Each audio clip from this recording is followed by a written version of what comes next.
Assalamu ala rasulillah wa ala alihi wa sahbihi wa mawala habad.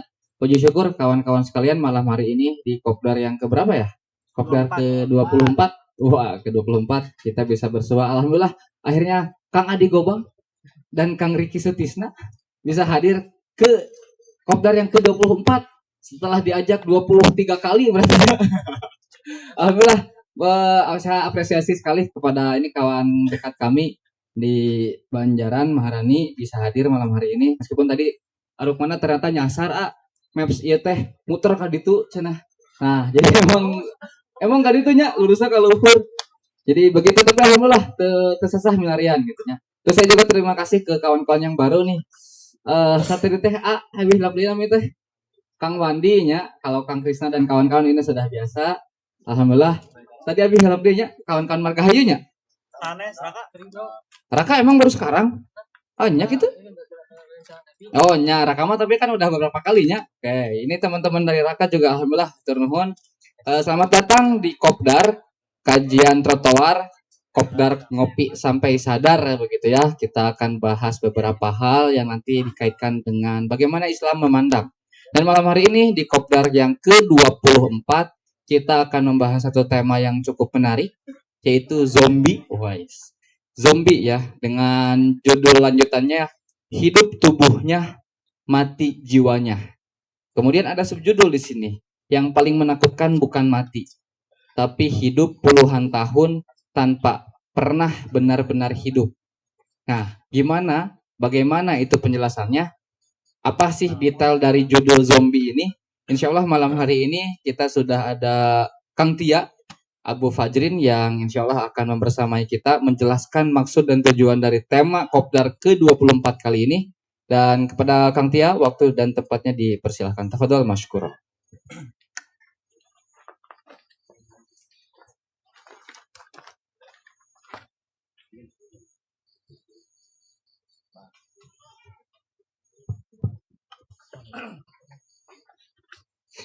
Bismillahirrahmanirrahim. Assalamualaikum warahmatullahi wabarakatuh. Waalaikumsalam. Innal hamdalillah nahmaduhu wa nasta'inuhu wa nastaghfiruh wa na'udzu billahi min shururi anfusina wa min sayyiati a'malina may yahdihillahu fala mudhillalah wa ma yudlil fala hadiyalah. Asyhadu an la ilaha illallah wahdahu la syarika lah wa asyhadu anna Muhammadan abduhu wa rasuluhu alladzi la nabiyya wa la rasula ba'da. Wa ya ayyuhal hadirun usini nafsi wa iyyakum bittaqwallah faqad fazal muttaqun. Allahumma shalli wa sallim wa barik ala Muhammadin kana shadiqal wa'di wa kana rasulan nabiyya wa ala alihi wa ashabihi wa man tabi'ahum bi ihsanin illa yaumiddin. Rabbi sahri sadri wa yassirli amri wahlul 'uqdatam min lisani yafqahu qawli. Faqala lahu ta'ala fi kitabihil karim a'udzu billahi minasyaitonir rajim. Ya ayyuhalladzina amanu taqullaha wal tanzur nafsum ma qaddamat ligad wattaqullaha innallaha khabirum bima ta'malun. Al-ayah sadaqallahul azim. Alhamdulillah segala puji hanya milik Allah atas segala karunia-Nya kita bisa berkumpul kembali di tempat yang insya Allah dimuliakan oleh Allah Subhanahu wa Ta'ala. Kita berkumpul di majelis yang insya Allah diberkahi oleh Allah Subhanahu wa Ta'ala di Kopdar yang ke-24. Mudah-mudahan ini menjadi jalan hidayah bagi kita semua untuk tetap berada di jalan kebenaran, mengharap ridha Allah Subhanahu wa Ta'ala. Tidak lupa salawat salam semoga tetap tercurah kepada uswah kita semua, Nabiullah Rasulullah Muhammad Sallallahu Alaihi Wasallam, pada keluarganya, sahabatnya, dan saudara-saudara kita kaum muslimin. Mudah-mudahan kita menjadi bagian dari umatnya yang senantiasa berpegang teguh kepada ajarannya, berpegang teguh kepada sunnah-sunnahnya, mencintai beliau lebih dari apapun, sehingga kita layak kelak di hadapan Allah Subhanahu wa Ta'ala, menghadap di bawah panji beliau dan mendapatkan syafaatul uzma dari beliau. Amin ya rabbal alamin. Baik teman-teman sekalian, di kesempatan malam hari ini di Kopdar ke-24 kita mengangkat tema zombie, hidup tubuhnya, mati jiwanya.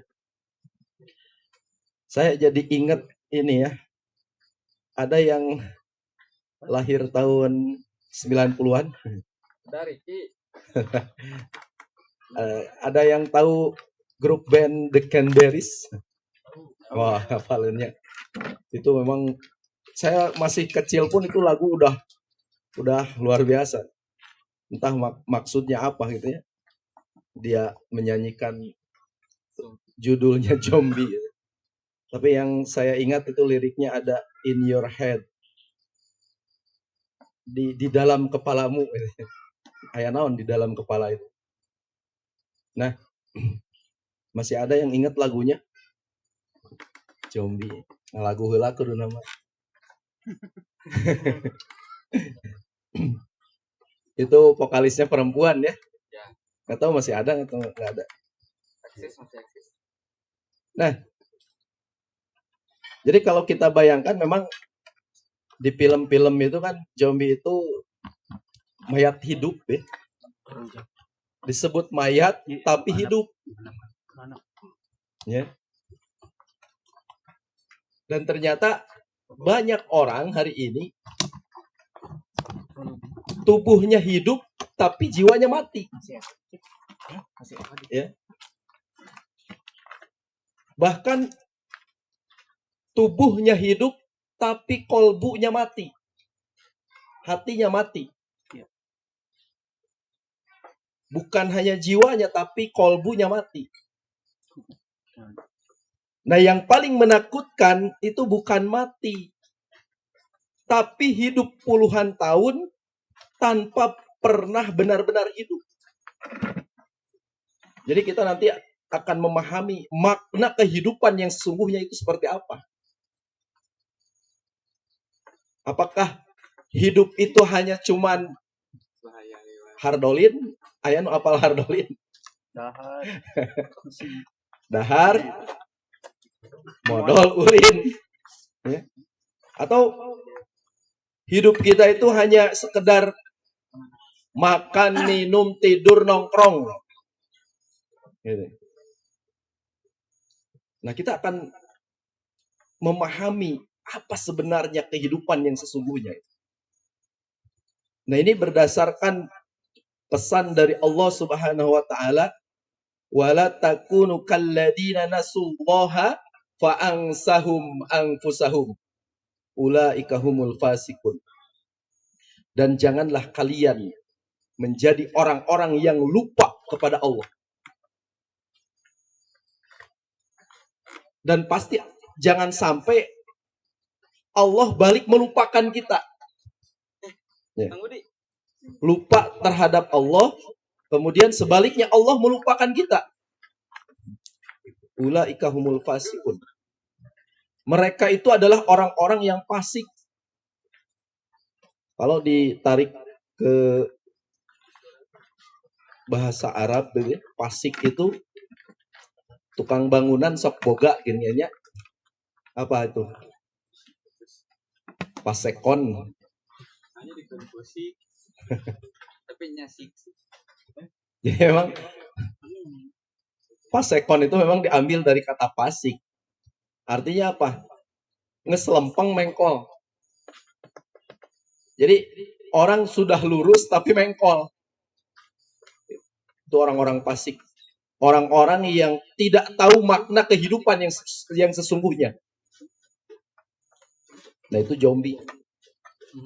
Ya.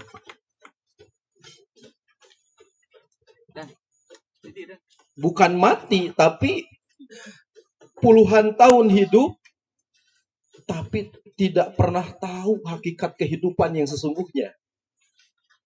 Ya. Baik, kita lanjut.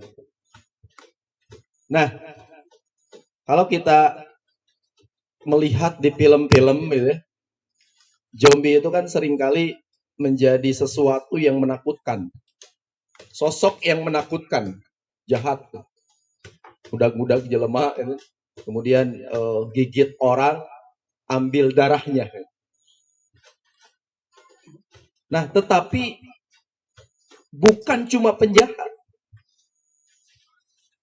bukan melulu soal pemabuk atau pezina. Ya. Zombie kadang rajin kerja, rajin nongkrong, rajin mabar, tapi hatinya diam, tidak hidup. Hatinya itu.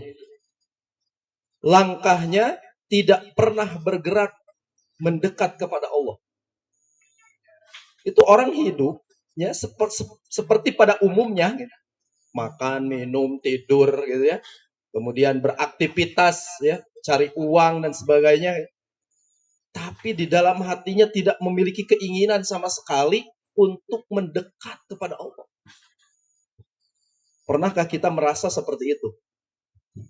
Atau memang ini menjadi pengalaman pribadi? Kita hidup ya normal seperti biasa pada umumnya manusia, tetapi tidak punya keinginan untuk mendekat kepada Allah. Dengar adzan sehari berapa kali? Teuing urang mah dateng ngadenge subuh mah.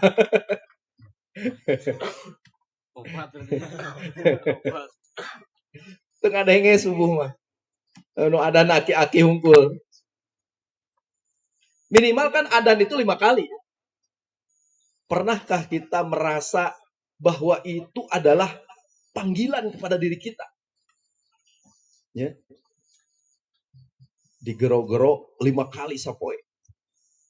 Bahkan Allah Subhanahu wa taala kan memanggil hayya 'alal falah itu kan, mari menuju kemenangan. Kan ieu hal yang sukses mah. Ya. Nah, pernah nggak punya hati itu tidak mau bergerak sama sekali untuk mendekat kepada Allah? Nah, ini kita muhasabah saja hari ini gitu ya. Malam hari ini gitu. Muhasabah. Apakah semua itu ada pada diri kita atau tidak? Nah, Allah tidak melihat rupa kalian dan harta kalian, kata Nabi. Tetapi Allah melihat hati dan amal kalian. Nggak peduli Allah itu. Dek banget rumek sekalipun gitu ya. Nggak peduli. Ya. Mau kulit hitam, kulit putih, nggak peduli. Ya. Dek irungna mancung ka jero nggak masalah. Ya. Itu Allah nggak lihat. Bahkan hartanya Allah nggak lihat. Dek loba duit, dek ele, dek kumaha nggak masalah. Tetapi yang Allah lihat adalah hati dan amalnya. Percuma kan? Kepribadian seseorang itu kan tidak dilihat dari harta dan rupanya. Wah, jelema kasep mah pasti soleh. Enggak kan? Ini juga ada penelitian yang salah dulu itu saya lupa lagi di negara apa itu. Jadi penelitian kalau orang jahat itu secara fisik itu memiliki bibir lebar, ceuli narbing, itu dipastikan orang jahat. Tetapi menurut Allah tidak seperti itu. Dek ceuli rebing, dek bibir lebar. Yang penting hatinya. Hati dan amalnya. Maka ini salah juga. Ya. Karena kepribadian seseorang itu hanya akan bisa dibentuk oleh 2 hal. Akliyahnya dan nafsiyahnya. Pola pikirnya. Ya. Nah ini juga persoalan pemikiran kita juga harus bangun. Ya. Akal itu kan itu anugerah yang Allah berikan kepada seluruh manusia. Ya, ini yang terpenting ya di dalam pemikiran. Nah ini akliyah. Dibangun akliyah itu. Kita itu kan masing-masing punya akal. Ini fisiknya tidak ada, tapi ada sebetulnya. Ini banyak banyak tafsir yang memang berbeda. Ada yang menyebutkan akal itu hati. Kalau bilang sakit hati itu di mana sih tempatnya? Ya hati. Di sini kan? Padahal ini posisi di sini itu jantung. Kalau sakit hati itu benar dia nyeri hati. Ya. Nah, ini pemikiran. Kita itu semua Allah berikan anugerah berupa akal manusia itu. Ya. Untuk apa? Akal ini ya. Ini akal itu untuk menimbang benar salah itu bisa ditimbang oleh akal sebetulnya. Kebenaran dan kekeliruan ya itu ditimbang oleh akal. Kemudian setelah membangun pemikiran itu pola sikap kita ya maka akan terbentuk sebuah kepribadian yang khas ya, kepribadian Islam. Jadi pola pikir dan pola sikap yang akan membentuk seseorang memiliki kepribadian Islam. Nah, setelah terbentuk itu amal. Allah lihat amalnya. Ya. Apakah sesuai dengan tuntunan Allah dan Rasulnya atau tidak?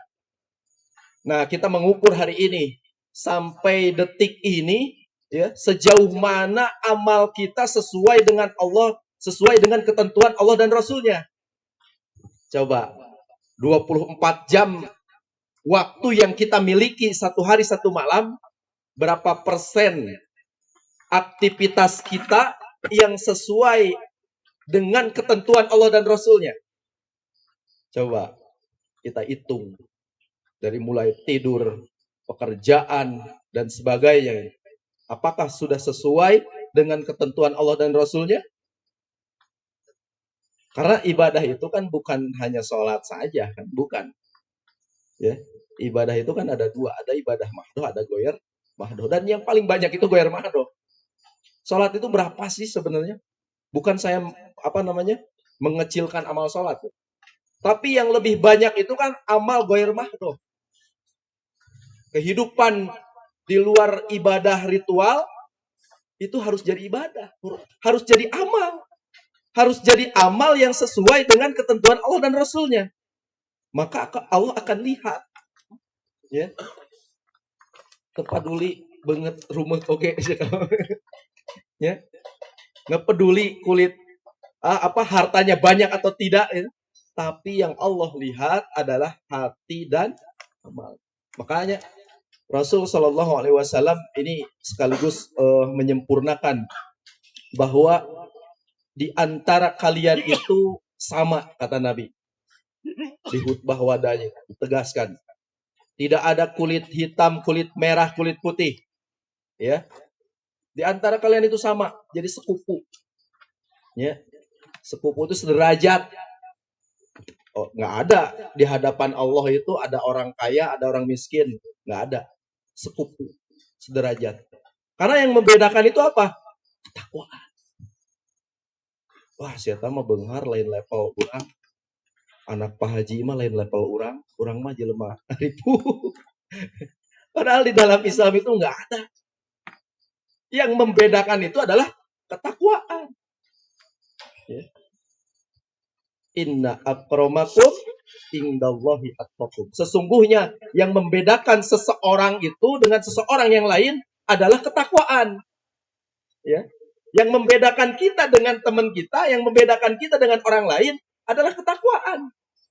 Bukan wajah, bukan harta, bukan kedudukan, ya. Bukan level jabatan dan sebagainya itu, bukan. Tapi yang membedakan di hadapan Allah adalah ketakwaan, hati dan amalnya. Ya. Begitu. Baik, kita lanjut. Maka sebagai manusia, ya, kita itu memiliki persoalan yang sama. Mau orang kaya, orang miskin, ini persoalan ini sama. Semua. Ya. Dan ini persoalan ini yang harus dipecahkan oleh seluruh manusia, khususnya umat Islam, ya. kaum muslimin harus tahu simpul besar yang ada pada dirinya. Maka di bahasa ulama itu kan al-uqdah al-kubro, ya. 3 simpul besar dalam diri manusia. Ada 3 pertanyaan yang harus kita jawab.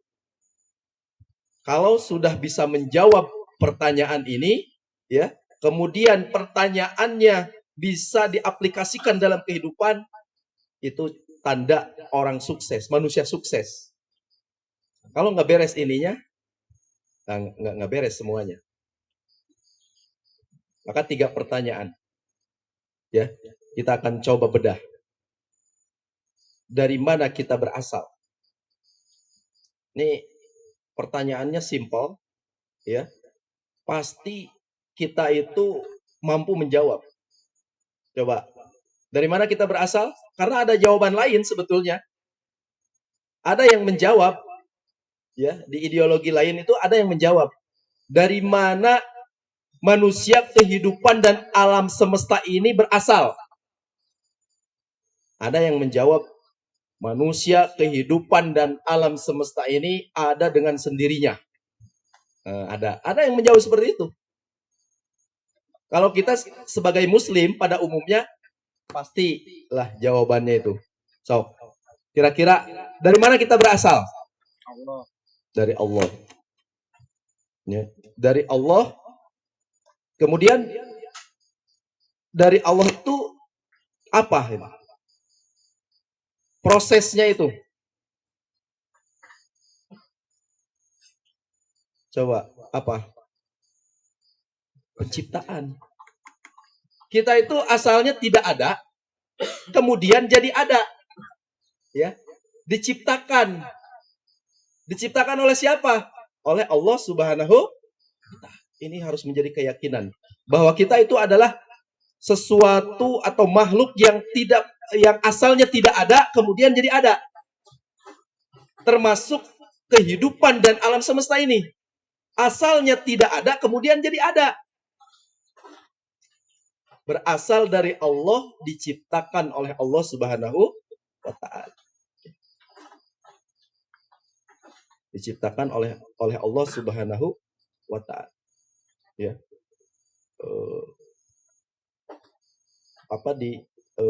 Laqad khalaqnal insana fi ahsani taqwim. Manusia, ini khususnya manusia. Sesungguhnya Allah menciptakan manusia dalam bentuk yang sempurna. Nah, kita itu menjadi makhluk yang sempurna. Dibanding dengan makhluk-makhluk yang lain, Allah itu menciptakan kita itu sebagai makhluk yang sempurna. Ya. Sempurna. Hidung aya di hareup. Liangna teu kaluhur. Ya. Coba bayangkan kalau liang irung kaluhur. Atau apa ya? Ceuli aya dina tuur. Kebayang ya? Bahkan saking sempurnanya Allah Subhanahu wa taala menciptakan kita, contoh kecil. Ya, ini juga saya luar biasanya ketika mentafakuri. Nah, tai ceuli pahit. Nah, coba. Pernah ngasaan? Cenah sebenarnya. Tai ceuli teh pahit. Bayangkeun lamun amis. Ngetrukeun sireum moal isuk-isuk. Ini luar biasa, ya. Bahan tafakur. Lalu setelah diciptakan, ayah sabul insanu ayyutroka sudah. Ya. Apakah manusia mengira kan setelah diciptakan itu dibiarkan? Kemudian tidak dimintai pertanggungjawaban? Setelah ada, ya, orang saatos ayahnya, saatos diciptakan, apa tugas kita? Pertanyaan selanjutnya, untuk apa kita ada di dunia ini? Keur senang-senang, sebenarnya ada yang jawab begitu. Hidup itu cuma sekali, senang-senang saja. Surga jeung neraka mah itu nggak karuan, ada atau tidak? Ada ideologi yang menjawab seperti itu. Nah, pada umumnya umat Islam pasti menjawab, Untuk apa kita diciptakan oleh Allah Subhanahu wa taala? Berngobdar unggul. Coba, untuk apa kita diciptakan oleh Allah Subhanahu wa taala? Dari yang tadinya tidak ada kemudian jadi ada. Ya, tentu ya, tunduk total kepadanya. Wa ma khalaqtul jinna wal insa illa liya'budun. Tidak aku ciptakan jin dan manusia kecuali untuk apa? Untuk ibadah. Tunduk. Ya. Kita ada di dunia ini, tugas kita itu hanya ibadah kepada Allah. Nggak ada tugas yang lain. Maka jadikan aktivitas kita selama 24 jam dalam satu hari itu, aktivitasnya itu jadi ibadah. Tidurnya jadi ibadah, makannya jadi ibadah, ya. Sampai apa namanya? Ngahuleng oke jadi ibadah. Padahal ngahuleng itu memang sebetulnya apa namanya? Berpotensi jadi ibadah. Ngahuleng, merenung, mikir. Ya. Ibadah itu teh. Makanya tadi saya apa namanya sentil sedikit akliyah. Mikir, ibadah mikir teh. Ya. Jangan disepelekan bahwa mikir itu ibadah. Kumaha carana udud hayang ibadah jadi ibadah. Ududna di kopdar. Ya. Jadi ibadah. Ududna di kopdar mah. Sok we udud mangga be. Udud aja be. Kumaha carana? Pokoknya mah segala sesuatu kudu jadi ibadah. Niatkan ya, segala sesuatu itu karena Allah. Ya, dalam rangka kebaikan. Melakukan aktivitas kebaikan apapun niatkan karena Allah pasti jadi ibadah. Tidur pun bisa jadi ibadah. Ya. Makan minum pun bekerja apapun itu jadi ibadah. Maka dengan ini kita itu terikat dengan apa? Dengan hukum syara. Nanti kita bahas selanjutnya 5 hukum yang apa namanya? Ketika kita terikat dengan hukum yang 5 itu jadi ibadah. Wajib, sunnah, mubah, makruh, haram. Terikat dengan 5 hukum ini, semua aktivitas kita jadi ibadah. Ya, begitu. Maka tugas kita itu nggak ada yang lain. Tugas kita ada di dunia itu hanya total kepada Allah. Nggak ada tugas yang lain. Ya, mesti kudu mikiran, kumaha pamajikan. Tugasnya ibadah. Ngurus pamajikan, kumaha jadi ibadah itu. Nah, kemudian yang ketiga, ini harus dipikirkan betul-betul. Setelah mati, ya, mau kemana kita? Mau kemana setelah mati? Teka mana? Geus maot. Hirup deui cenah, jadi cak-cak. Ada kan yang seperti itu ya, punya keyakinan seperti itu. Setelah mati mau kemana? Diantarkeun we berenang ku ieu nya ku keluarga ku baturan ke kuburan. Setelah mati itu ini menjadi apa namanya? Harus menjadi keyakinan kita bahwa setelah mati ya kita itu akan dibangkitkan. Kita yakin semua akan mati? Geus aya buktina? Moal urang mau ngorak keneh. Kan gitu nya. Kayak mau mengusaki aki gitu. Padahal bukti adanya. Ada aki-aki, ada orok keneh, maut mah pasti kematian itu pasti datang. Yakin, ini harus menjadi keyakinan. Kita akan mati atau tidak? Kira-kira sabaraha lami deui? Mun bisa nawar. Mun bisa nawar hayang sabaraha lami deui? Mantap. Kalem. Mun bisa nawar mah saya mah hayang ayeuna. Selesai tugas tuh. Aya nu hayang ayeuna maot.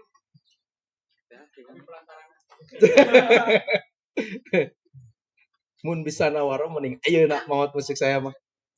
Salamet. Ya. Mun bisa nawar. Tapi memang tuh bisa nawarnya.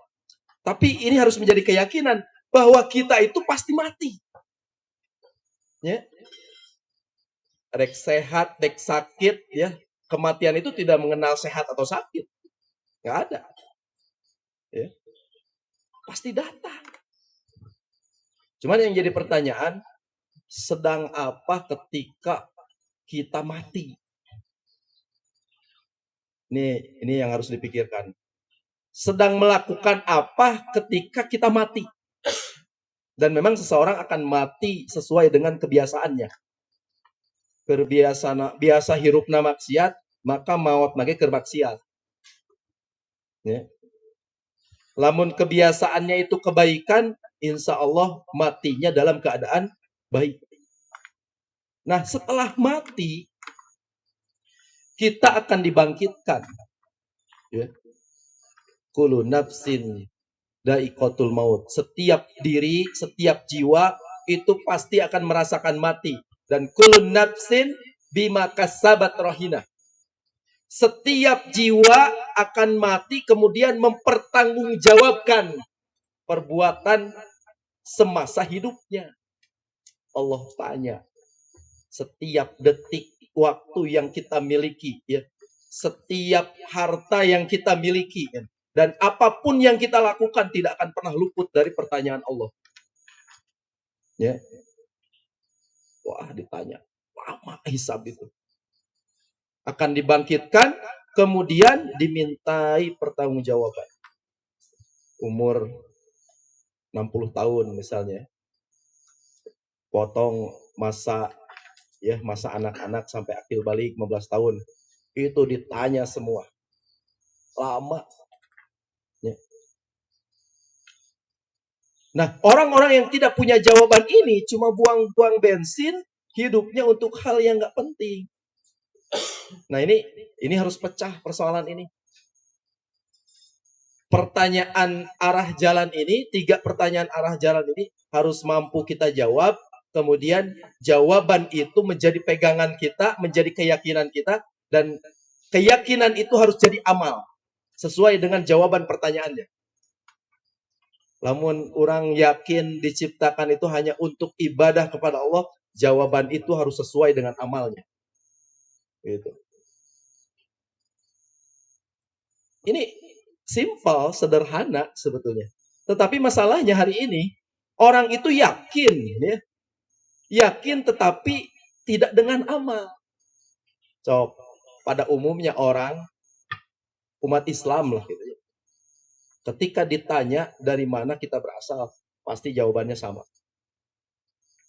Ya. Kemudian untuk apa kita diciptakan, pasti bisa ngejawab. Ya. Kemudian mau kemana setelah mati, pasti bisa ngejawab umat Islam itu. Pasti bisa. Ya. Mayoritas saya yakin bisa ngejawab 3 pertanyaan itu. Tetapi persoalannya itu adalah jawaban dari pertanyaan itu jadi amal atau tidak? Jadi keyakinan atau tidak? Setelah jadi keyakinan jadi amal atau tidak? Nah, ini masalah. Makanya ini luar biasa sebetulnya ya. Dari simpul besar ini ya, persoalan mendasar dalam diri manusia ketika bisa dijawab dan diyakini kemudian diamalkan, wah itu orang udah hebat. Ya. Keren itu orang. Kalau sudah mampu menjawab persoalan besar dalam dirinya. Ini masalah besar sebetulnya. Pertanyaannya sederhana, tapi ini menjadi besar. Kalau nggak punya jawaban, wah, buang-buang bensin. Gernaon lah hirup gitu. Cekasan nama. Ngestong hirup sekalian. Kalau nggak punya jawaban dari 3 pertanyaan ini. Ya. Tapi pada umumnya kan punya, ya. Pasti bisa ngejawab. Tapi yang jadi masalah diyakini atau kemudian diamalkan atau tidak.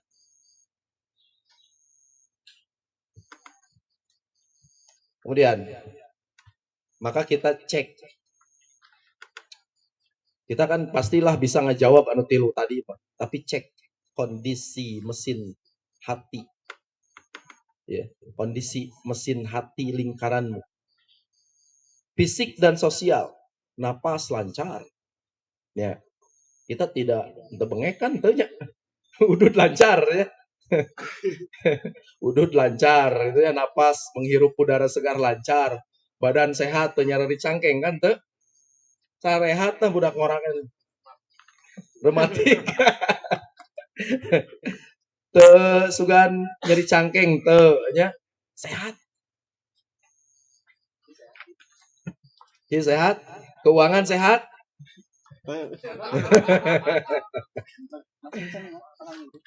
Kembali lah keuangan teu sehat. Nu penting kan badan sehatnya. Kernaon loba duit ge lamun salengkah jol murucut misalkan ya, gering. Naik teh loba duit tapi salengkah jol keluar kotoran misalnya. Mencret. Naik tuh. Unggal ngalengkah jol mencret. Naik tuh loba duit ya mah. Kan nggak mau nya. Embungnya. Oh pilihan. Nggak ada pilihan kedua. Loba duit yang sehat, nggak ada. Tapi badan sehat ge geus bersyukur. Gering kan mahal. Nggak bisa kentut tuh mahal itu. Tuh bisa ngompol tuh mahal. Napas lancar. Badan sehat. Tongkrongan rame. Rame. Ya, insya Allah di kopdar itu selalu rame. Atau di tongkrongan-tongkrongan yang lain. Asik, rame. Aman secara finansial dan pekerjaan duit aman. Ya. Nggak repot kalau pergi kemana-mana ge namanya duit loba amanya. Asal duit loba. Saya punya temen itu kalau main itu lamun ini touring karena motor gerdenya motor gaya ada tara mawana naon cek bawa turana kan nah cenah teu mawana naon teu kantong-kantong acan teu naon mau ieu atuh cenah kan genek genahnya ngajawabna gitu karena mau ieu repot-repot bawa kantong bawa segala macam tinggal meuli kan karena mau ieu cenah sehat genah kan hirup gitunya. Nah itu fisik dan sosial. Tetapi gejala batin mati rasa. Napas lancar, badan sehat, tongkrongan ramai, duit loba, tapi ninggalkeun salat, nggak merasa bersalah sama sekali. Ari eta napas lancar ti saha? Badan sehat dari siapa? Kemudian asik nongkrong gitu ya, bahagia itu dari siapa? Aman, finansial, rizki, pekerjaan dari siapa? Tapi masih ada orang ya memiliki batin mati rasa kalau ninggalin sholat itu nggak merasa bersalah sama sekali, asa biasa we. Da isuke ditinggalkan deui. Isuke aya deui gitu. Isuke aya deui kemudian ditinggalkan lagi. Nyaman berbuat dosa berulang. Kayak taubat. Geus 40 tahun lah orang tobat. Biasanya gitu kan. Kelah geus kolot. Kelah orang mah rajin salatna geus boga budak. Tapi kan belum tentunya umur kita itu sampai ke usia itu. Kelah lamun geus boga pemajikan. Gitu. Kayak taubat. Bodoh amat ngelihat syariat dihina dan umat tertindas. Bahkan nggak ada kepedulian sama sekali. Hari ini melihat syariat Islam dihina, umatnya tertindas kan gitu. Bahkan itu nggak jadi masalah di dalam dirinya, nggak peduli. Maka kata Nabi SAW akan datang fitnah kepada hati seperti anyaman tikar ngagulung, ya bolak balik itu. Anyaman tikar, fitnah ke dalam hati. Jadi hatinya itu bulak belok. Hanya bulak belok, hati yang bulak belok gitu. Dosa yang diulang bikin hati kehilangan sensitivitas. Jadi kalau dosa yang diulang itu merasa biasa, itu akan kehilangan hati yang sensitif. Karena maksiat sekali maksiat, satu titik noda hitam dalam hatinya. Terus maksiat lagi, satu titik lagi, maksiat lagi sampai hitam dan sampai mati hatinya. Bahkan nyaris nggak ada hatinya itu, kolbunya itu nggak ada. Karena maksiat yang terus diulang-ulang, ya, ini juga akan mempengaruhi keimanan. Sampai bisa jadi kolbunya hilang, hatinya hilang. Bisa jadi menuju kepada kekufuran. Ya. Dekat dengan kekufuran itu. Dengan kekafiran itu dekat. Karena saya berani mengatakan ya dulu, di zaman Nabi SAW itu, Abu Lahab, Abu Jahal itu nggak punya kolbu dia. Nggak punya sama sekali. Bahkan tertutup kolbunya itu untuk melihat kebenaran. Ya, lamun geus katutup melihat kebenaran, ya, geus embung. Kebenarannya katingali oge henteu gitu nya. Boro-boro hayang ngamalkeun, katingali ge henteu. Maka nggak akan punya rasa sensitivitas terhadap kebaikan. Nah, biasa we. Jangankan orang yang rajin maksiat, saya pun merasakan sebetulnya. Rasa sensitivitas dalam ketaatan kepada Allah dan Rasulnya itu sahambar gitu. Nggak punya rasa sensitivitas mendekat kepada Allah. Saya sering merasakan itu. Nu penting mah ngagugurkeun kewajiban. Itu seringkali ada rasa seperti itu. Apalagi orang yang hatinya sudah tertutup. Hatinya sudah terfitnah. Wah, ini lebih bahaya lagi ya. Mengerikan. Nah. Jadi zombie yang paling bahaya itu adalah yang merasa aman.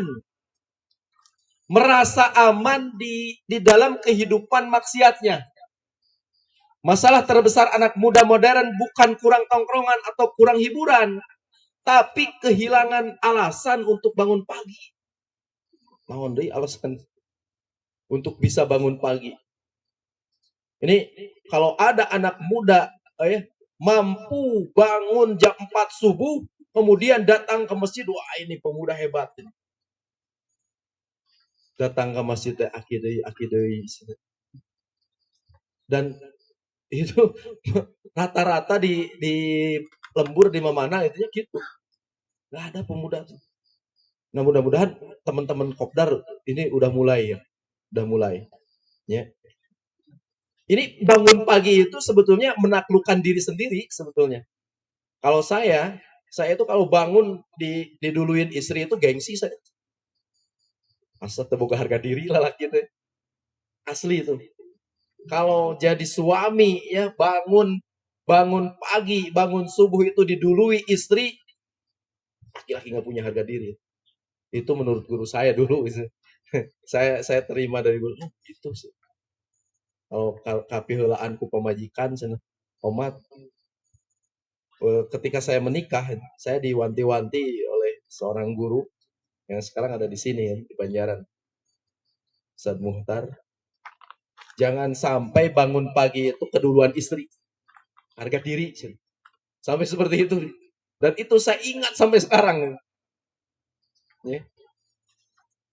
Nah, ini juga di samping harga diri, ini juga cara untuk menaklukkan diri kita. Baru bisa bangun pagi. Maka bermegah-megahan, kenyamanan telah melalaikan alhaakumut takasur. Ya, hobi, kemudian ramai di tongkrongan, ya, kesenangan, kenyamanan itu telah melalaikan manusia. Namun begadang boleh, ya, nongkrong silahkan. Tapi jangan sampai ya kebahagiaan kita, ya asiknya kita di tongkrongan itu sampai melalaikan. Apalagi jauh dari Allah Subhanahu wa taala. Ya. Jadi terlalu sering bilang nanti aja, kewelah nunggu mapan, nunggu tua, padahal mampan belum tentu. Benghar cantang tuh gitu ya. Tua oke. Cantang tuh tua kita itu. Bisa jadi isu pageto maut. Padahal mati nggak pernah nunggu usia. Nggak siap maut. Pasti nggak siap. Ya. Mati itu datang, dek siap tuh siap pasti datang kematian itu. Jadi kebinasaan itu ada pada dua perkara, putus asa dan merasa aman. Ini menurut sahabat Abdullah bin Mas'ud radhiyallahu anhu. Jadi kehancuran seseorang itu ya, yang pertama itu putus asa, yang kedua itu merasa aman dari kehidupan buruknya. Putus asa. Ya.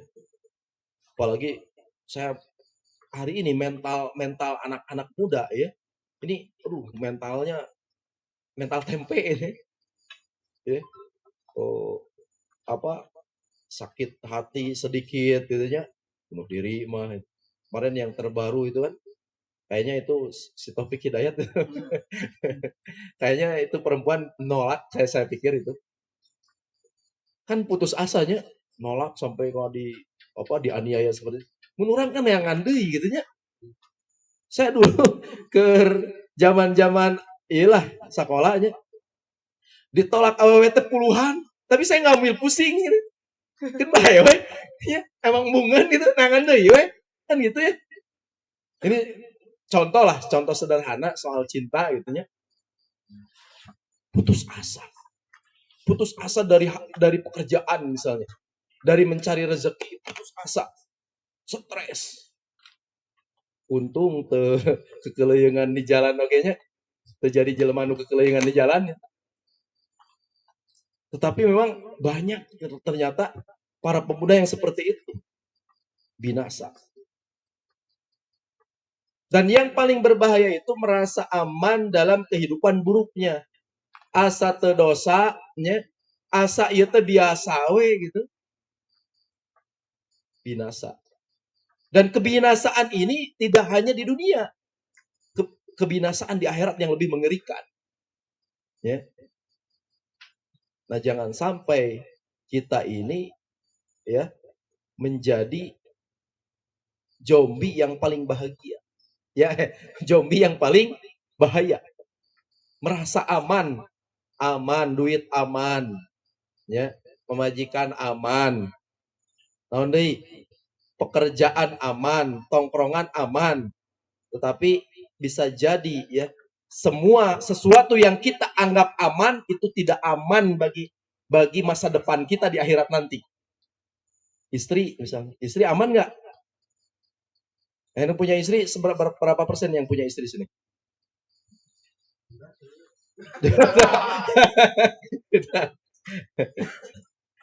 Padahal bisa jadi istri itu kan jadi musuh, anak-anak jadi musuh, gitu. Harta kita jadi musuh, gitu. Pekerjaan kita jadi musuh, tongkrongan kita jadi musuh.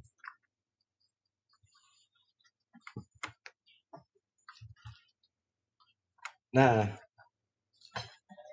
mari kita renungkan. Taubat itu putar balik. Tong jauh teuing. Kan lamun geus jauh hoream balik deui teh nya. Lamun urang teh dekat itu teh arah taubat. Putar balik teh dihareup. Dek milih nu mana, dek milih nu deket nu jauh. Kan nu deketnya sesuai dengan tujuan kita.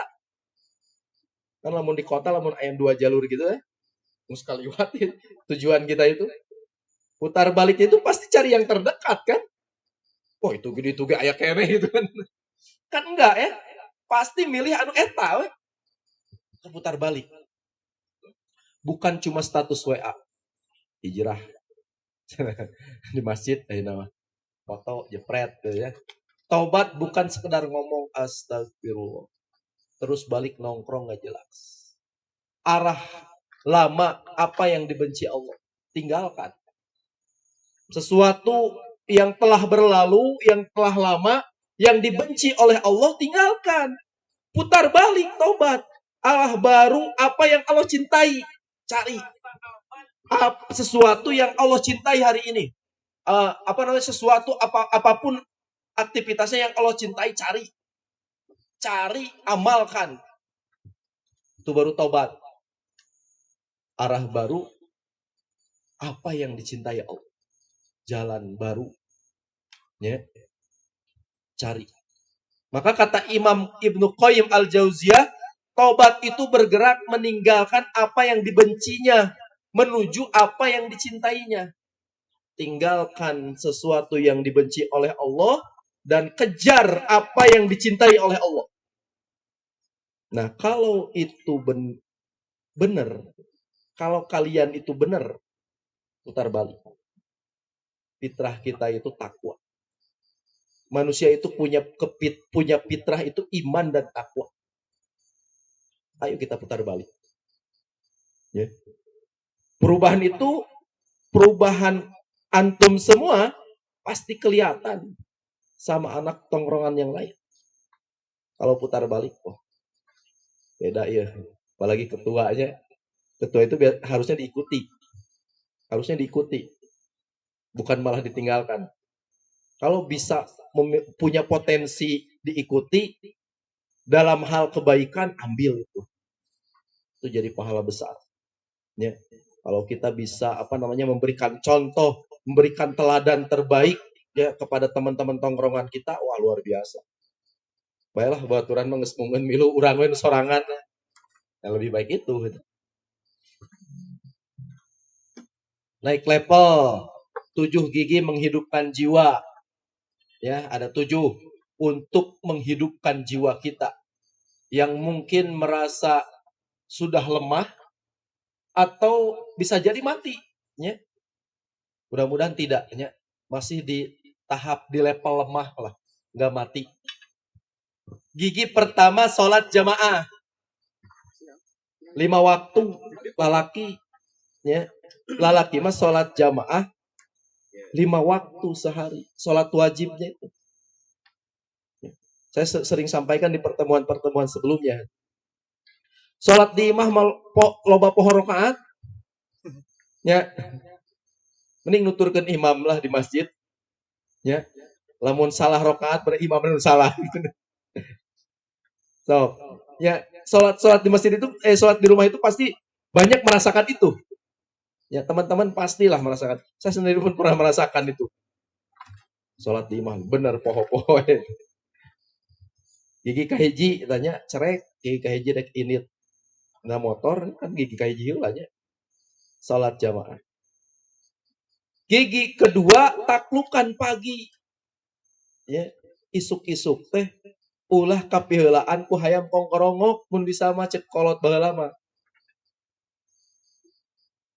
Apalagi bangunnya itu sampai matahari sudah terbit. Wah. Ini mengerikan. Apalagi hayam geus sarareubeuh. Ya, cek kolot baheula nya ulah kapiheulaan rezeki teh dipacok hayam cenah. Hayam mah jam 7 isuk-isuk teh geus seubeuh. Urang can hudang kene. Taklukan pagi. Nih, pemuda hebat, saya pikir kalau sudah bisa menaklukkan pagi. Tuh, teman-teman biasa bangun jam berapa? Subuh. Subuh subrang. Subuh. Disiplin waktu. Waktu itu kan modal kita. Kita harus disiplin. Kita harus bisa menghargai waktu. Disiplin dengan waktu. Karena itu modal kita. Kemudian amalkan ilmu. Kudu jadi ustad heula. Ya, punya ilmu sakedik oge amalkeun. Evaluasi, spion, tingali. Melihat ke belakang itu bukan untuk kembali, tapi untuk muhasabah. Nah ini level yang ke-8, wah udah luar biasa. Peduli umat. Gigi ke-7, gigi ke-6 peduli umat, gigi ke-7 standar Islam. Mulai dari mengalahkan diri sendiri sampai membela agama Allah. Wah, ini levelnya udah apa namanya? Udah uh, sempurna. Kalau orang sudah mampu menaklukkan dirinya, kemudian sampai membela mati-matian agama Allah. Ya. Agama Allah sekarang itu sedang tertindas. Ya. Sedang dilecehkan. Kita mau hadir atau enggak membela agama Allah? Mau hadir atau enggak? Ketika Allah dilecehkan, agama Allah dilecehkan hari ini. Wajar kalau dilecehkan oleh orang-orang kafir, karena mereka kafir. Tapi hari ini dilecehkan oleh umatnya sendiri gitu. Maksudnya memang banyak dari ajaran Islam yang saat ini ditinggalkan. Mau membela agama Allah.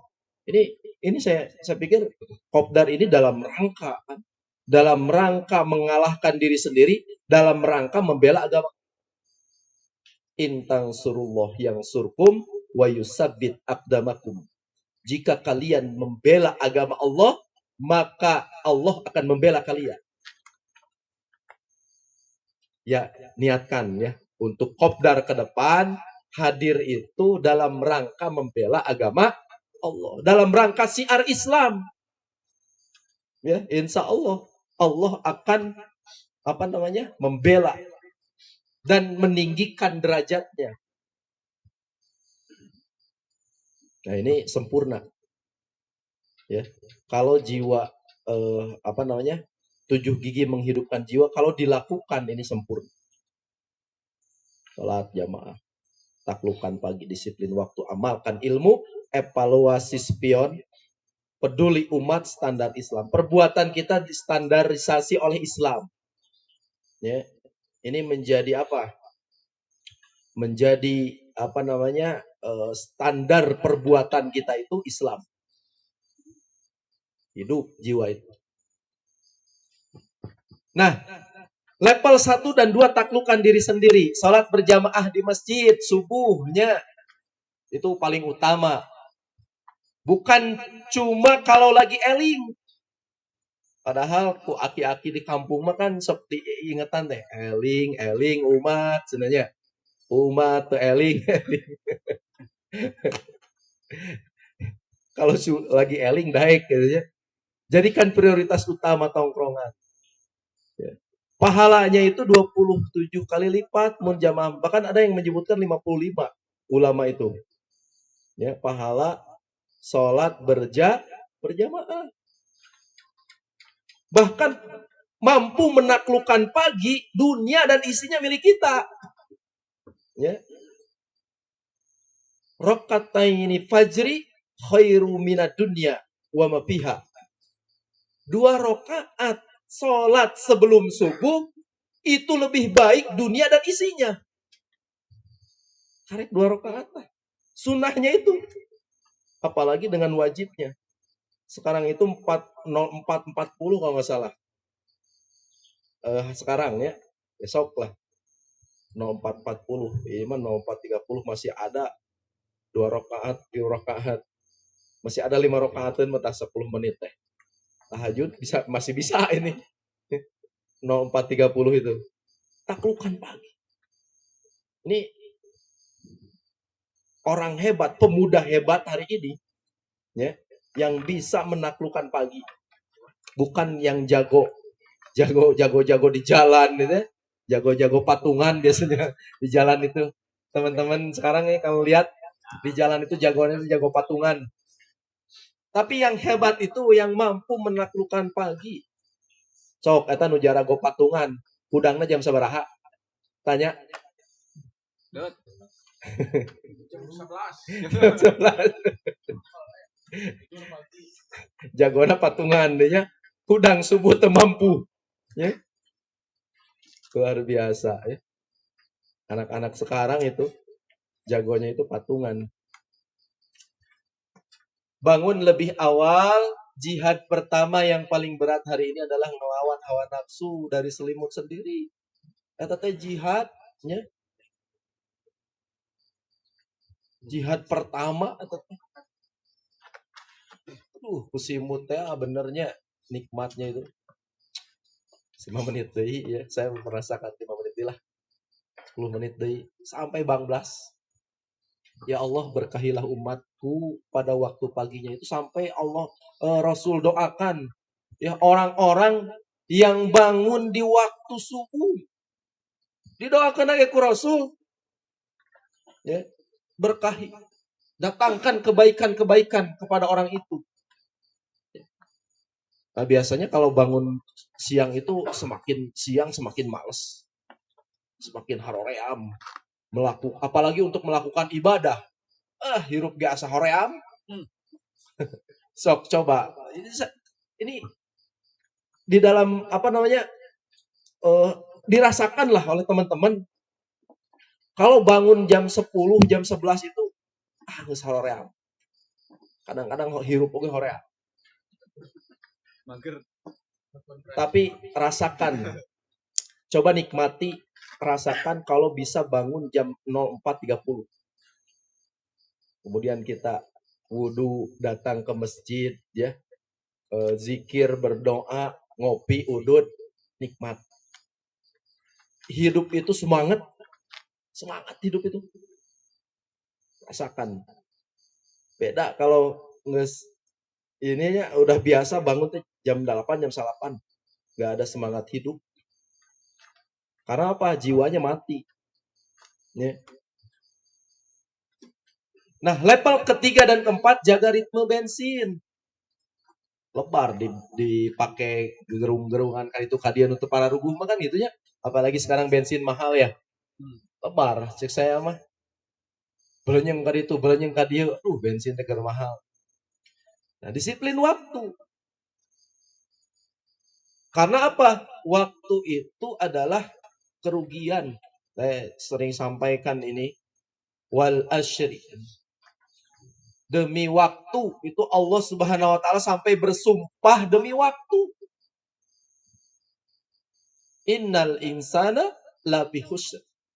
Sesungguhnya manusia itu dalam kerugian. Rugi kita punya waktu itu. Hakikatnya itu.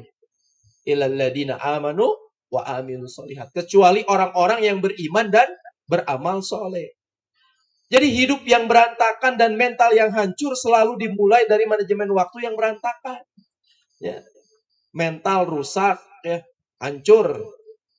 Kemudian hidup hancur, itu dari manajemen waktu yang berantakan. Contoh tadi bangun siang itu, semangat hidup itu udah nggak ada. Berantakan semua. Males. Kalau bangun jam 9, anges, haraream. Ya, apalagi harus kerja. Saya merasakan jualan. Jualan itu kan harusnya buka pagi. Bangun jam 10, kakak makin haraream. Kejut terbuka wes sekalian tokona gitu. Saya pernah itu merasa itu. Haraream. Kemudian yang keempat, amalkan ilmu. Gak perlu nunggu jadi ustadz. Ya, punya ilmu sedikit ya. Satu ayat itu sampaikan, amalkan. Konsisten. Punya ilmu sedikit tapi diamalkan konsisten. Besar nilainya di hadapan Allah. Ilmu yang cuma dihafal dan ditumpuk jadi beban di hari kiamat. Kaki kita bergeser sampai ditanya ilmunya. Jadi di akhirat itu seseorang itu akan berdiri sampai tidak bergeser karena ditanya tentang ilmunya. Bahkan tentang hartanya dan sebagainya dan waktunya. Waktu yang dimilikinya, harta yang dimilikinya, dan ilmu yang dimilikinya. Nggak bergeser. Sampai cicing gitu. Sampai beres. Ya, menang ilmu iya diamalkan tuh. Wah, lama itu. Maka teman-teman nggak harus. Ya, nggak perlu nunggu jadi ustadz. Lila jadi ustadz mah. Lila tering. Amalkan ilmu yang kita punya hari ini. Nges apal ilmu, nah amalkan. Kalau belum tahu, cari tahu ilmu itu. Ya. Karena biasanya seseorang itu harusnya beramal itu setelah ilmunya tahu kan. Jadi al ilmu qabla amal. Ilmu dulu baru amal. Teangan heula ilmuna. Nya urang teh ngamalkeun ieu sesuatu kumaha ilmuna. Cari dulu ilmunya. Nah, level kelima, sering lihat spion, evaluasi diri. Tingali ka tukang. Hisab diri kita. Hisablah diri kalian sebelum kalian dihisab. Sok hitung-hitungan dengan diri kita. Berapa besar dosa yang kita lakukan. Berapa banyak dosa yang kita lakukan. Sementara amal itu, ya, kalau berbicara antara amal dan dosa, ya, dosa mah geus puguh. Ya, dicatat ku Allah teh jadi dosa, tapi amal itu belum tentu diterima, kan gitu ya. Karena amal itu diterima itu dua syarat amal diterima. Ikhlas dan sesuai contoh Nabi. Tapi dosa kan geus langsung dicatat. Maka hisab diri kita hari ini. Kata Umar bin Khattab. Tanya ke diri sendiri tiap malam. Apa yang udah antum lakukan buat Allah hari ini? 24 jam hari ini. Apa yang sudah kita lakukan untuk Allah Subhanahu wa Ta'ala? Yang kedua, apa yang berubah dari diri kita setahun terakhir? Iman atau akhlak? Iman naik atau nyungsep? Akhlak semakin baik atau semakin buruk? Terutama ke orang tua misalnya. Kemudian pertanyaan yang selanjutnya, atau cuma umur doang yang nambah tapi kelakuan masih gitu-gitu aja? Umur teh beuki kolot. Ya, harusnya kan semakin dewasa, semakin berpikir cemerlang harusnya itu, pemikiran itu. Semakin diolah ya. Bahkan sampai pemikiran itu harusnya sampai politis harusnya itu, pemikiran itu. Kalau mikir itu. Tapi kelakuan gitu-gitu wae. Kan ada ya, geus aki-aki kelakuan masih budak orang. Ada banyak ya. Saya di masjid itu aya aki-aki balik subuh teh galideug wah situ. Si aki situ siga umur 17 tahun situ. Ada aki-aki umur makin kolot tapi kelakuan masih gitu-gitu kan ya. Dalam dibolehkeun mah hayang citak saya subuh-subuh saya keur nongkrong saya itikaf itu ya di masjid aki-aki gelag-gelag liwat di masjid. Aduh situ jelema di papatahan. Kemudian level ke-6 brotherhood umat Islam. Berhenti hidup cuman buat mikirin perut dan motor. Mulai peduli pada persoalan masyarakat. Wah, ini levelnya udah tinggi lagi kan. Ya. Hanya mikirin perut dan diri sendiri bahkan. Tetapi udah mulai peduli. Mikirin masyarakat. Mikirin persoalan masyarakat. Sekarang itu masyarakat itu bermasalah. Ya. Banyak persoalan yang harus diselesaikan di tengah-tengah umat hari ini. Umar bin Khattab radhiyallahu anhu sangat takut ditanya Allah soal seekor keledai yang terperosok. Kalau ada, kata Umar bin Khattab, kalau ada jalan rusak di Irak, kemudian ada kambing terperosok di sana, aku takut dimintai pertanggungjawaban oleh Allah. Sampai kambing. Ayo nama jelema. Terus yeun jelema geus tikusruk kumaha ku jalan butut atau teu bisa makan dan sebagainya. Pemimpin enggak takut-takutnya.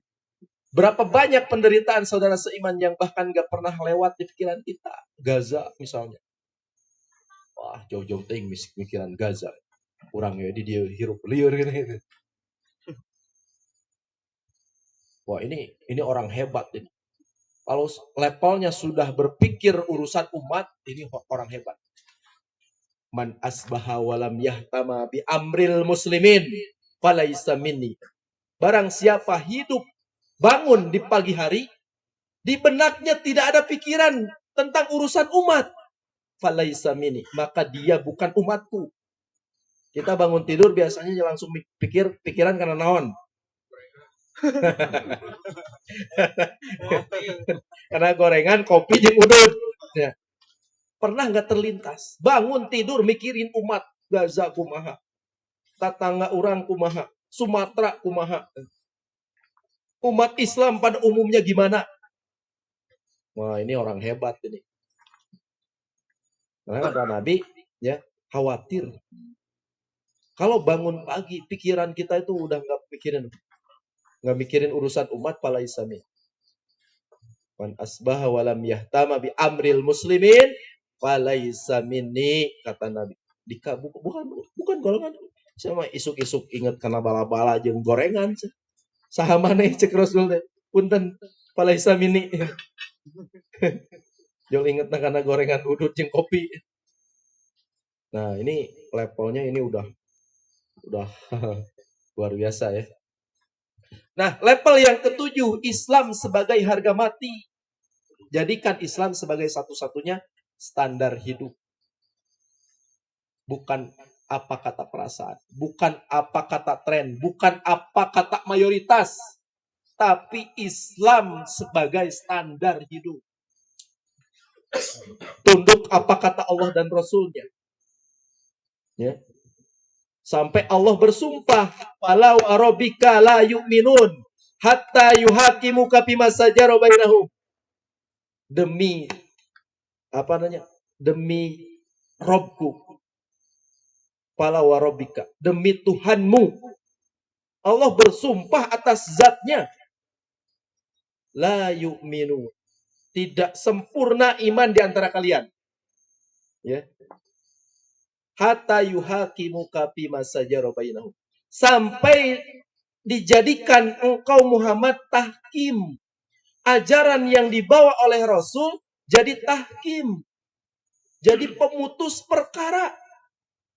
Kemudian orang tersebut sumala yajidu fi anfusihim, tidak merasa keberatan dalam hatinya.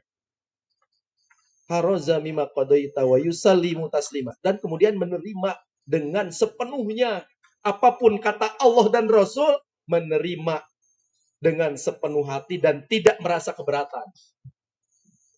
Islam harga. Cek Islam A pokoknya. Ikuti. Ya, harga mati. Cek Islam B. Gak boleh ada pilihan yang lain. Ya.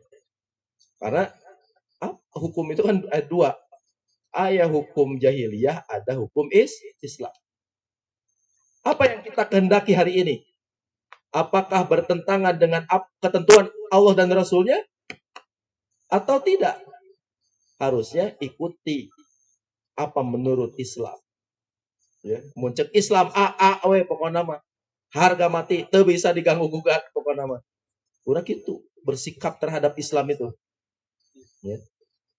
Dan tidak merasa keberatan sama sekali. Tidak merasa akan dirugikan dengan ketetapan Islam misalnya. Nggak akan merasa kerugian. Nah, ini level 47. Kalau ingin jiwa kita hidup. Ya. Nah, pertanyaan buat malam hari ini. Sudah berapa kali antum Allah kasih kesempatan selamat dari bahaya jalan? Selamat tidak serangan musuh sebelah misalnya. Selamat udag-udag bedog. Sudah berapa kali dikasih kesempatan oleh Allah? Sudah berapa kali antum bilang pengen taubat? Taubat Gusti. Sudah berapa kali antum janji sama Allah waktu lagi susah kecelakaan? Oh, nama moal deui ya Allah. Moal deui ya Allah, moal sekali-kali deui ya Allah. Dek taubat abdi mah. Wow. Lalu apa yang berubah setelah semua itu? Ya. Nah, kajian trotoar jangan mati sebelum masuk kubur. Maksudnya jiwanya jangan mati dulu sebelum jasadnya mati. Banyak orang yang baru dikuburkan puluhan tahun setelah mereka sebenarnya mati. Tubuhnya berjalan, namanya masih dipanggil di tongkrongan, wajahnya masih terlihat tapi jiwanya sudah lama mati. Jika malam ini Allah mencabut nyawaku, apa aku sedang berjalan menujunya atau selama ini aku cuma sibuk di jalan, sibuk jalan di tempat. Terakhir, waktunya bangun. Ya. Orang yang jiwanya hidup akan selalu bergerak, selalu bertumbuh, selalu mencari peran untuk Islam. Jangan pulang malam ini cuma bawa catatan, pulanglah bawa keputusan. Ya, siap berubah atau tidak? Siap berubah atau tidak? Siap hadir kopdar lagi atau tidak? Siapnya ini jadi komitmen kita ya. Mudah-mudahan kita dipertemukan kembali di pekan berikutnya di kopdar ke-25. Mudah-mudahan menjadi kebaikan dan menjadi amal soleh bagi kita semua. Pertemuan di malam hari ini menjadi keberkahan tersendiri yang Allah hadirkan untuk kita semua. Mohon maaf atas segala kekurangannya teman-teman sekalian, atas segala kekeliruannya dari kebodohan saya pribadi, dan kebenaran sungguh datangnya dari Allah Subhanahu wa taala. Bila taufiq wal hidayah, wassalamualaikum warahmatullahi wabarakatuh. Waalaikumsalam warahmatullahi wabarakatuh. Baik, syukron jazakumullah khairan katsiran untuk Kang Tia terkait materi malam hari ini. Jadi ditutup dengan jangan pulang malam ini cuma bawa catatan. Pulanglah bawa keputusan. Tapi sebelum masuk ke sesi tanya jawab, kita ada waktu kurang lebih ya 5 menit lah ya. Tapi saya punya keyakinan kawan-kawan yang malam hari ini datang, insya Allah bagian dari memulai mengambil keputusan untuk menjadi lebih baik ke depan. Betul ya? Betul ya? Sebagai langkah awal lah insya Allah. Tapi barangkali kawan-kawan di sini ada yang mau bertanya atau mungkin mau berkisah, mau testimoni lah. Barangkali tadi materi yang disampaikan oleh Kang Tia ada benarnya juga, atau mungkin saya mah setuju sih sebenarnya mah, mau menyanggah, mau menguji pertanyaannya silahkan. Barangkali ada yang mau berkisah atau bertanya, mangga, terkait zombie. Jadi sebenarnya simpelnya kita tuh ya ada eksis hidup gitu, tapi jiwanya mati begitu. Banyak ya kira-kira hari ini seperti itu. Bahkan mungkin seolah-olah senang, happy, tapi pas sebelum tidur banyak pikirannya berisik, nggak bisa tidur, insomnia gitu. Banyak mungkin hari yang seperti itu. Ya barangkali kawan-kawan silahkan ada yang mau disampaikan atau bertanya. Ada waktu 5 menit. Kang Solihin. Nah, Kang Solihin, Kang punten.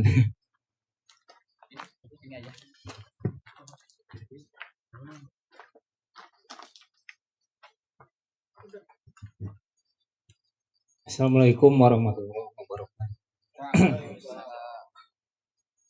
Ini menanggapi tentang keutamaan di bangun pagi, terutama subuh.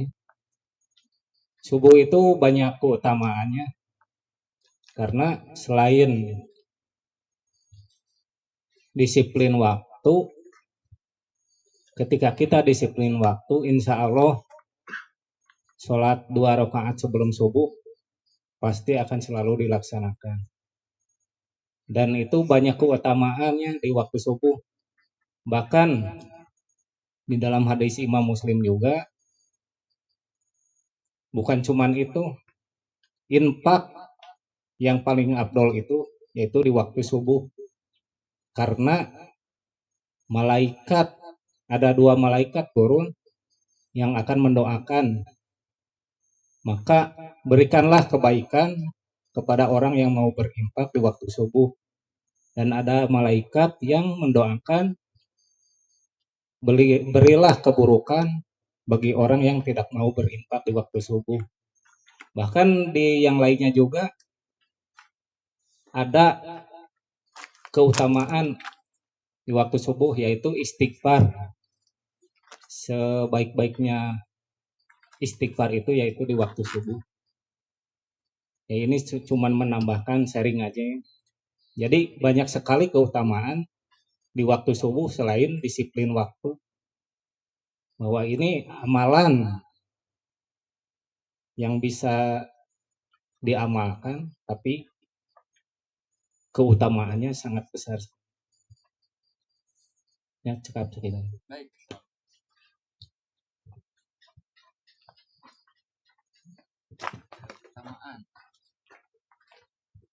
Baik, Kang Solihin, hatur nuhun. Kang Solihin ingin menambahkan atau menegaskan bahwa ternyata betul begitu ya yang disampaikan oleh Kang Tia terkait pentingnya waktu subuh. Bahkan tadi banyak sekali sebetulnya ya keutamaan. Bahkan saya juga pernah dapat satu buku. Satu buku itu cukup tebal, buku yang cukup tebal, 100 lebih halaman. Itu hanya membahas the power the power the powerful of subuh. Jadi se-powerful itu waktu subuh dalam berbagai aspek, apalagi terkait dengan ibadah ya. Tapi ternyata secara psikologis, bangun pagi itu juga sangat membantu kesehatan mental kita. Bahkan kalau kawan-kawan ingat dulu pernah viral videonya Hotman Paris, dia mengatakan salah satu pencapaian kenapa dia bisa sukses sesukses hari ini kata dia, karena dia itu bangun di waktu orang-orang masih tidur. Dan dia menceritakan dia itu bisa memecahkan berbagai macam persoalan, kasus pidana atau perdata itu di waktu subuh. Dia bilang dia tuh bangun jam 3 katanya. Di waktu itu justru dia merasa bisa memecahkan berbagai macam persoalan karena dia ngerasa di pagi itu juga di waktu tersebut pikiran dia lebih fresh, lebih tenang, waktu juga nggak berisik. Justru kalau siang itu sulit untuk apa ya kira-kira mungkin untuk berkonsentrasi. Nah jadi ternyata dibangun pagi itu banyak keutamaan betul tadi kata Kang Sofian ya. Dan mungkin barangkali teman-teman juga ingin merasakan ingin berkisah begitu mungkin di kehidupannya selama mungkin sebelumnya jarang bangun pagi kemudian bangun pagi dan merasa ada perbedaan atas waktu tersebut. Mangga, silahkan. Saya kasih satu lagi deh yang mau tanya barangkali atau mau berkisah silahkan. Akang Adi barangkali mau berkisah mangga. Cukup? Atau Kang Riki? Cukup? Silahkan kalau ada. Tapi ya kalau nggak ada sih cek saya mah emang ini mah tinggal diamalkan ya begitu ya.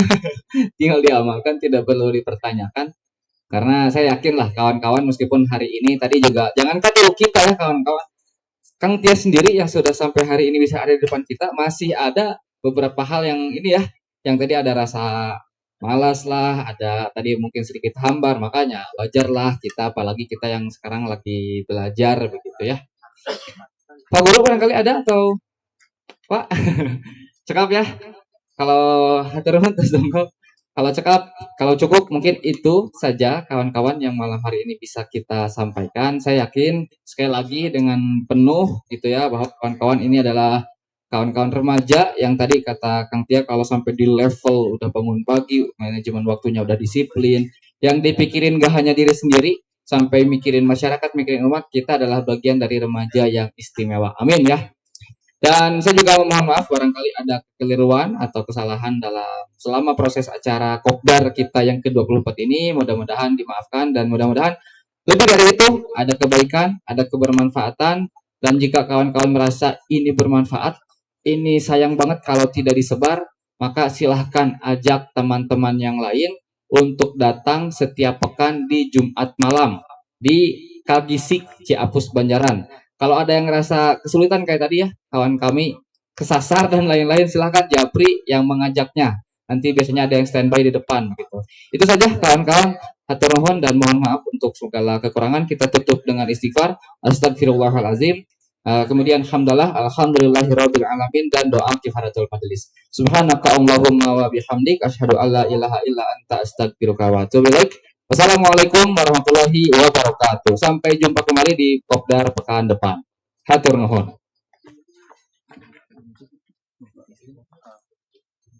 Kalau ada yang masih mau nongkrong